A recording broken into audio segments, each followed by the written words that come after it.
언젠가 우리 교회에 등록한 사람하고 이야기를 나눈 적이 있습니다. 교회라고는 생전 처음 나온 분인데 교회 나오게 된 동기를 물었더니 그래요. 자녀들을 위해서 나온다고. 이 험한 세상에서 자녀들을 바르게 건강하게 키우기 위해서는 그래도 교회가 낫겠다 싶어가지고 교회에 나오게 되었다고 합니다. 이분과 1시간이 넘게 교회에 대해서 신앙의 기본에 대해서 얘기 저 얘기 나누는데 정말이지 교회에 대해서 아무것도 모르는 분이었습니다. 그러나 그 호기심과 열정은 아주 부러울 정도였습니다. 1시간가량의 대화가 맞춰져 갈 때 이분이 진지하게 정말이지 궁금해서 묻는다며 제게 이렇게 말씀하십니다. 그런데 목사님, 뭐 하나 물어봐도 돼요? 그동안 내 주변에는 교회 다니는 사람들이 꽤 있었어요. 그런데 솔직히 그분들 중에 제가 이해가 안 되는 이들이 있어요. 내가 보기에는 별것 아닌데 그냥 양보하면 되는데 그걸 하지 않아서 고집을 부리며 다투고 심지어 부부간에도 유치한 것 같고 싸우는 이들이 있었어요. 이 사람들은 왜 그러죠? 교회 다니는데도? 솔직히 대답할 말이 저는 없었습니다. 여러분은 어떠십니까? 뭐라고 대답을 해 주시겠습니까? 초신자나 교회 안 다니는 사람들에게는 교회 다니는 사람들을 향해 어떤 기대치가 있다는 사실을 아십니까? 자기는 그렇게 못 살아도 예수 믿는 사람들은 다를 거라고, 자기는 지성질대로 살아도 예수 믿는 사람들은 그걸 통제하는 그 무엇이 있다고 그렇게 예수 믿는 사람들에게 기대치를 갖고 있습니다. 그런데 이게 종종 깨지기에 문제가 생기죠. 오늘날 한국교회의 사회 지명도 영향력은 땅바닥에, 아예 저 지하실로 떨어졌다고 합니다. 왜 그럴까요? 많은 사람들이 교회의 사회봉사가 약하다고, 사회로 향하는 게 부족해서 그렇다고 비판을 합니다. 그럴지도 모르죠. 그러나 생각해 보세요. 교회가 구제하는 곳입니까? 구제는 정부가 사회단체가 하는 곳이지 왜 종교단체가 구제하는 곳의 원천인 것 같이 말들 합니까? 물론 제 말에 오해가 없으시기를 바랍니다. 교회에서 구제가 중요한 것이면 틀림이 없지만 구제가 교회의 생명, 교회의 본질은 아닙니다. 역사를 돌아보면 종교에게 구제를 안 한다고 비판한 시대는 별로 없습니다. 교회를 보고 구제하지 않기에 비판받아야 한다는 것은 사회주의 논리, 교회적인 좌파 공산주의의 논리입니다. 본질적으로 교회는 구제를 위해서 모이고 존재하는 것이 아니기 때문이죠. 구제를 원한다면 자선사업단체나 NGO를 찾아가십시오. 교회는 말이죠. 예수님을 향하여서 당신은 그리스도시요 살아계신 하나님의 아들입니다 라고 고백하는 사람들이 모이는 곳입니다. 아멘이 약하네. 구제를 위해서 모이는 것이 아니에요. 그럼에도 불구하고 사실 한국보건사회연구원의 보고서에 따르면 우리나라 복지시설에 제일 많이 투자하고 살피는 곳은 개신교입니다. 그 절반에도 못 미치는 곳이 천주교이고요. 또 그 절반이 불교입니다.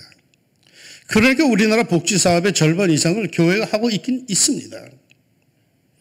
어떤 교회가 개혁을 하지 않기 때문이라고 하죠. 종교란 끊임없이 하나님의 말씀, 자기들이 섬기는 그 신의 가르침에 의하여 자신을 돌아보고 성찰하며 수양을 하는 곳인데 세상이 교회를 보고 개혁을 하지 않는다고 손가락질하는 것은 뭔가 좀 이상하죠. 그래도 세상보다는 종교가 더 옳습니다. 더 고민합니다. 재정 투명성이 없다고 시비를 거는 사람들도 있습니다. 그런데 혹시 여러분 불교의 재정을 아십니까? 천주교의 재정을 아십니까? 규모도 잘 모릅니다. 드러난 적이 없습니다. 그러나 교회는 재직회가 있어서 늘 재정 보고부터 합니다. 그것도 유인물로 공개적으로 밝힙니다. 도리어 불교나 천주교는 이와 거리가 멀죠. 그러니까 교회가 뭘 안 해서, 베풀지 않아서, 개혁하지 않아서, 귀담아 담지 않아서 이래서 교회가 비판을 받는다? 나는 그건 아니라고 생각합니다. 오늘날 한국교회가 사회의 비판을 받으니까 교회가 폐쇄적이고 이기적이라고 하지만 사실 말이죠. 종교는 그 자체가 폐쇄적입니다. 누가 그 종교를 이해할 수 있습니까? 그 종교인들밖에는 이해를 못하죠. 종교인들의 집회를 TV에서 흥미거리로 중계하다시피 하고 심지어 자기들 주장에 맞게 입맛에 맞게 앞뒤를 잘라서 그 부분만 집중 방영하는 경우들이 있던데 그건 종교의 본질을 모르는 무식한 행태입니다. 그 해당 종교를 비방하고 조롱하기 위한 의도적인 편집입니다. 종교는 그걸 믿는 자들만이 이해할 수 있는 언어와 몸짓으로 가치관으로 모이고 행하는 곳입니다. 그 종교에 신앙심이 없는 사람은 그 종교를 이해를 못해요. 저는 불교의 예불, 출가, 고행 이거 이해 못합니다. 왜요? 난 그들이 말하는 불심이 없기 때문입니다. 그들 역시 우리의 성찬식, 전도와 섬김의 열상, 희생, 십자가 이해 못합니다. 왜요?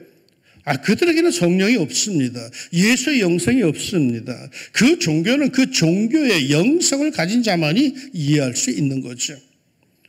그럼에도 교회가 오늘날 사회의 비판을 받는 이유가 뭡니까? 보다 근본적인 근원적인 이유가 있습니다. 오늘 읽은 성경 본문에 그 대답이 들어있죠. 예수님께서 직설적으로 이렇게 말씀하십니다. 너희는 나를 불러 주여 주여 하면서도 어찌하여 내가 말하는 것을 행하지 아니하느냐. 예수님을 향해서 주님 곧 주인님이라고 부르면서도 그 주인님 예수님의 말씀에 순종하지 않는다는 겁니다. 예수님의 말씀에 전적으로 순종하는 사람이 예수님의 제자, 예수님의 사람이죠. 예수님의 말씀을 참고하는 사람은 예수님의 사람이 아닙니다. 예전에 이런 책 제목이 있습니다. 팬입니까? 제자입니까? 사람들이 예수님을 좋아하는데 그중에 많은 사람들은 팬에 불과하답니다. 제자가 아니랍니다. 공감이 가는 일이죠? 팬이 무슨 책임을 집니까? 좋아하다가 그 좋은 감정이 식으면 아무것도 아닙니다. 그냥 떠나고 마는 겁니다. 한국 교회에는 이런 예수의 팬들이 많아요. 예수의 제자가 많아야 하는데 팬이 많은 것을 굉장한 것처럼 착각을 합니다. 예수님께서 우리에게 말씀하시는 것은 참고하라는 것이 아닙니다. 순종하라는 거죠. 제자는 그 가르침에 목숨을 거는 거죠. 그러게 예수님은 오늘 말씀에서 그러십니다. 너희는 나를 불러 주여 주여 하면서도 어찌하여 내가 말하는 것을 행하지 아니하느냐. 그러게 교회가 비난과 비판을 받는 겁니다. 주여 주여 하는 이들은 많은데 그 주인 예수의 모습은 보이지도 그 향이 느껴지도 않기에 교회가 사회에서 손가락질을 받는 거죠. 그러면 예수님을 향해서 주님, 주인님이라고 부를 수 있는 사람 어떤 사람일까요? 예수님은 이렇게 말씀하십니다. 내게 나와 내 말을 듣고 행하는 자마다. 예수님의 진짜 제자는 이런 사람입니다. 예수님께 나와 예수님의 말을 듣고 그대로 행하는 자. 여러분 무엇보다도 예수님께 나와야 돼. 나와. 멀찍이 서 있지 말고 예수님께 나와야 돼. 예수님께 나온다는 게 뭘까요? 단순히 말해서 교회에 나오란 말도 되겠지만 그보다는요. 자신의 삶의 현장에서 언제나 예수님 앞에 자신의 삶을, 자신의 생활을 세워야 한다는 겁니다. 자기의 고민을, 자기의 내면의 세계를, 자기의 현실의 모습을 예수님께 들고 나가라는 거죠. 그리고 그 예수님께 점검받으라는 거예요. 예수님, 내가 이렇게 해도 되겠어요? 내가 저렇게 해도 괜찮으시겠습니까? 주님께 점검을 받으라는 거죠. 주님 앞에 서 있는 자신의 모습을 늘 상상해 보십시오. 예수님을 잊고 살다가 주일날에만 주님을 찾을 게 아니죠. 삶의 현장에서 자신의 모습을 예수님 앞에 언제나 세워야 합니다. 그리고는 주님의 말씀을 들어야 합니다. 자기 혼자 떠들지 말고 자기 혼자 중얼거리지 말고 주님께서 자신에게 하시는 말씀을 들으세요. 한 번은 어느 집사님이 전화를 하셨는데 얼마나 말씀을 빨리 하고 많이 하시는지 당신 혼자 말씀을 다 해버립니다. 그러더니 목사님 아셨죠? 하고입니다. 그리고 예 그랬더니 더더 들어보자고 전화를 탁 끊어버리더라고요. 뭘 알아 알기라고. 여러분 기도도 그렇게 하는 사람도 있더라고요. 하나님께 나와 얼마나 많은 시간을 그냥 빠르게 그냥 쏟아내는지 쏟아냅니다. 야 그것도 은사이다 싶을 정도로 그냥 다다다다 쏟아붓습니다. 그리고는 믿습니다. 예수님의 이름으로 기도합니다 하고는 바로 일어나서 회의간이 그냥 가버리더라고. 내가 볼 땐 그분 주님의 응답 못 받았어. 왜? 자기 할 말은 다 했지. 주님의 말씀 못 들었는데 도무지 들으려고 하질 않아. 한풀이 하는 것만 있지 들으려고 하질 않아. 그러니까 잠재된 자기의 욕망, 자기의 욕심이 그대로 살아나서 그게 하나님의 뜻으로 둔갑을 하는 거예요. 가끔 그런 사람들 만나요.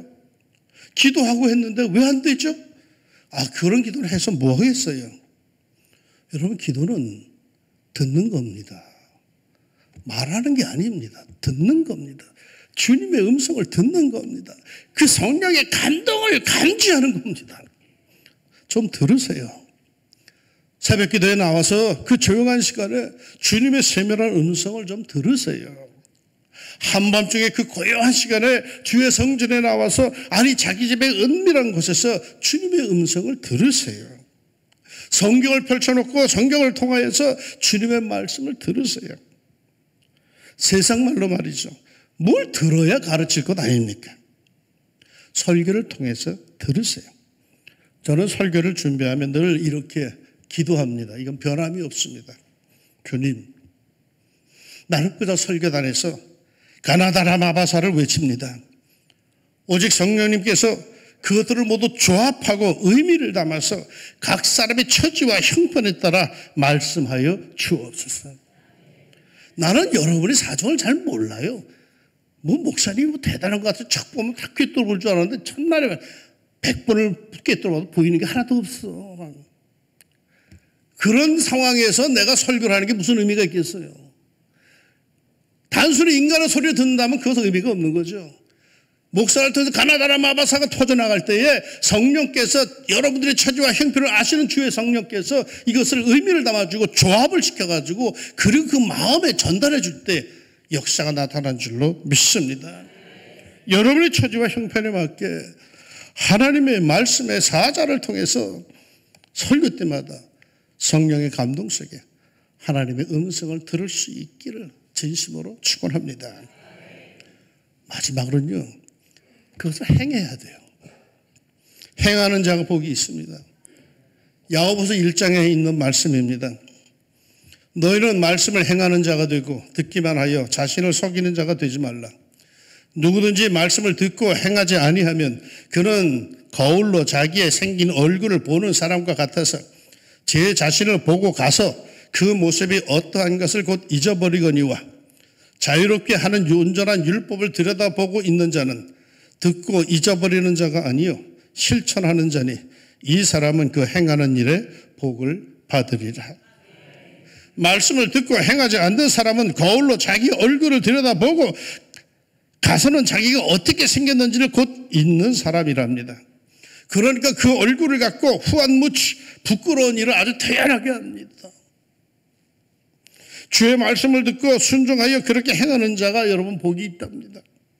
실제 순종하는 복된 성도가 되기를 바랍니다. 순종, 실천하는 자가 예수님을 주님이라고 부를 자격이 있는 겁니다. 그런데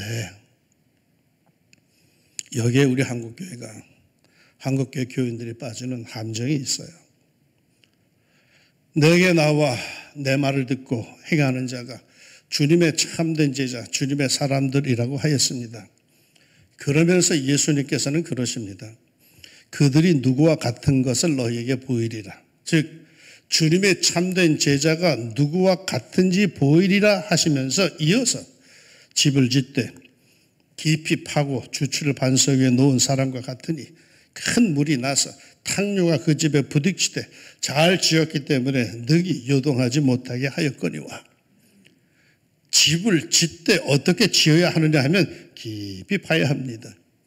깊이 파되라고는 헬라어 원어의 뜻은 파고 또 깊게 파고라는 뜻입니다. 즉 파고 또 파서 반석이 나올 때까지 파서 그 반석 위에 집의 기초, 주추를 놓아야 합니다. 그래야 큰 물이 나서 탕류가 그 집에 탁 부딪혀도 집이 요동하지 않는답니다. 그러나 어떤 사람들은 같은 땅에 집을 짓긴 짓되 깊이 파지 않고 대충 땅 위에 기초를 놓고 집을 짓는답니다. 왜 그럴까요? 이스라엘 땅에는요, 홍수가 별로 없답니다. 거기는 메마른 대지죠. 그러니 뭐 위험성도 그리 크지 않은데 굳이 힘들게 땅을 깊이 파고 반석 위에 지을 필요가 있는가 싶어서 대충 땅 위에다 그냥 집을 짓는답니다. 그런데 문제는 건조한 지역이지만 때로는 비가 오면 산에서 거센 탕류가 흘러내려와서 집들을 덮친답니다. 그러면 그때 대충 땅 위에 지은 집들은 모두 흔들리거나 무너져 내리고 깊이 파고 반석 위에 지은 집들은 끄떡도 없답니다. 예수님은 이렇게 땅을 깊이 파고 반석 위에 주추를 놓는 것을 예수님께 나오는 것과 말씀을 듣고 행하는 것을 이으셨습니다. 신앙생활을 가볍게 행하는 자는 대충 땅 위에 집을 짓는 거고 깊이 파고 주추를 놓는 사람들은 힘들지만은 그만큼 성실하게 순종과 실천의 삶을 사는 거랍니다. 하나님의 말씀을 들으셨습니까? 그렇다면 순종하세요. 쉽지 않아요. 그러나 실천하세요. 행하세요. 하되 대충 하지 말고 깊이 파세요. 인내하세요. 성질 죽이세요. 멀쩡한 교회는 왜 흔들립니까? 멀쩡한 우리들의 신앙은 왜 흔들립니까? 대충 지었어요. 대충. 부담 가지 않을 정도로만 순종했어요. 벅차지 않을 정도로만 행했어요. 정말 주님의 말씀대로 살기 위해서 땅을 파는 고통과 인내와 수고와 땀을 흘린 게 아니라 대충 하다가 손을 툭툭 털고 일어납니다. 사람들이 보지 않으면 자기도 안 합니다. 모든 게 대충. 회개도 대충, 결단도 대충, 헌신도 대충, 봉사도 대충, 눈물도 대충. 자기가 성도이면서도 기도가 뭔지, 성김이 뭔지, 십자가의 도가 뭔지 제대로 알지도 못합니다. 왜? 대충 신앙생활을 해왔기에 말이야. 하나님의 말씀을 듣고 예수님의 가르침을 받고 그것에 순종하여 실천으로 옮길 때에는 땅을 깊이 파는 수고가 있어야 합니다. 그런 노력과 땀방울이 있어야 되는 거죠. 그게 돌을 닦는 거예요. 그게 수양하는 거고요. 그리스도로 사는 것 너무 쉽게 생각하지 맙시다. 여러분, 신앙은 우리의 액세서리, 장식물이 아니에요. 신앙은 우리의 삶의 생명이에요. 목숨이에요. 너무 간단하게 생각하지 마세요. 우리가 예수님을 닮아가는 것은 우리의 생명이에요. 우리의 목숨인기라. 예수께서 이르시되 내 마음을 다하고 목숨을 다하고 뜻을 다하여 주 너희 하나님을 사랑하라 하셨으니, 이건 하루 이틀에 해결될 일이 아니라는 거죠. 마음을 다하고 목숨을 다하고 뜻을 다하여 할 일입니다. 즉 평생 힘써야 할 일입니다. 그럼에도 사람들은 너무나 쉬이 떠나고 너무나 쉬이 돌아옵니다. 너무나 쉬이 결단하고 너무나 쉬이 손을 내려놓습니다. 우리가 행해야 할 신앙적 과제는 한 주간의 과제가 아닙니다.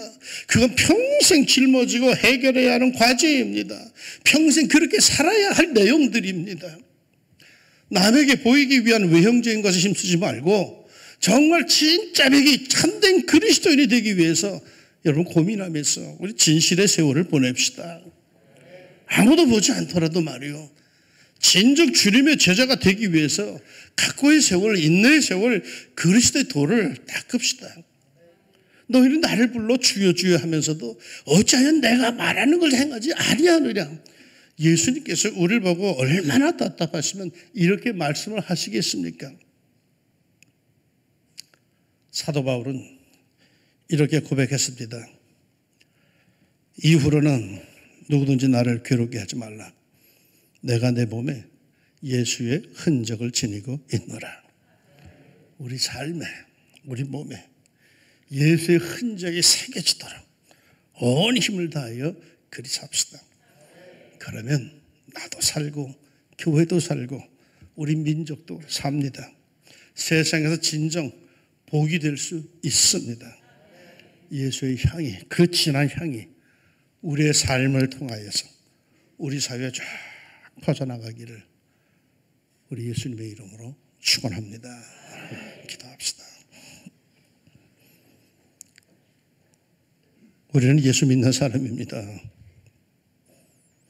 예수님 말씀을 가볍게 듣지 않게 해주시고 내 삶의 에너지로 내 삶의 균원으로 삼을 수 있는 들을 길을 주시고 담게 해주시고 실천하는 게 좀 어렵고 갈등이 많이 일어나지만 그래도 고민하다가도 그래도 내가 목사인데 그래도 내가 집사요 권사요 장로인데 성도인데 결단하면서 차라리 예수의 흔적을 내 삶 속에 내 몸 속에 내 감정 속에 내 이성 속에 새겨지는 한이 있더라도 그렇게 예수님을 따라갈 수 있는 저희들이 되게 하여 주옵소서.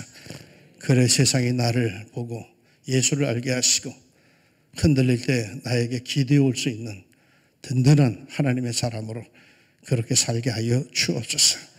이름만 걸고 살지 않게 해주시고 세월이 갈수록 점점 더 진짜 백이 예수 그리스도인답게 그렇게 살게 하옵소서. 예수님의 이름으로 기도합니다.